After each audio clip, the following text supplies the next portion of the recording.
আসসালামু আলাইকুম।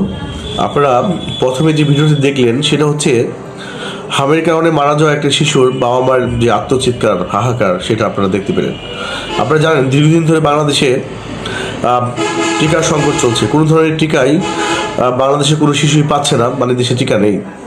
এবং এই হামের যে রোগটা, এই রোগে কোনো চিকিৎসা নেই, মানে কোনো ওষুধ নেই। এটার একমাত্র চিকিৎসা হচ্ছে টিকা দিয়ে এটাকে প্রতিরোধ করা। এবং পাশাপাশি ভিটামিন এ খাওয়ানো। ভিটামিন এ এই হামের রোগের জন্য প্রচুর কার্যকরী। যে দেহে ভিটামিন এর অভাব রয়েছে তাকে যদি হাম যারা যদি সে আক্রান্ত হয় তাহলে সেই শিশুর বেঁচে থাকার হার খুবই ক্ষীণ। এখন আমার মূল বিষয়টা হচ্ছে এখানে, মূল বিষয়টা হচ্ছে এই দীর্ঘদিন ধরে যে টিকার সংকট, এই আজ পর্যন্ত দেখলাম না কোনো সরকার মহল বা বিরোধী দলের জায়গা থেকে, বিশেষ করে বিরোধী দলের মহল থেকে এ ব্যাপারে একবারের প্রশ্ন তোলার জন্য বা সংসদে নিয়ে কথা বলার জন্য। আপনারা এই কি গৃহপালিত এই বিরোধী দল হওয়ার জন্যটা কি আপনারা কি এই জুলাই গণঅভ্যুত্থান করলেন?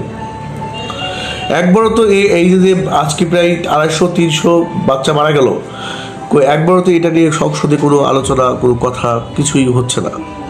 কারণটা কি? কী কারণে কোনো প্রতিক্রিয়া নেই? রাষ্ট্রের এতগুলো বাচ্চা মারা যাচ্ছে। আপনারা জানেন বাচ্চা একটা পরিবারের জন্য কি, যে বাবা মা হারায় সেই শুধু বুঝতে পারে যে তার কি হারায় গেল, সে সংসারই ধ্বংস হয়ে যায়।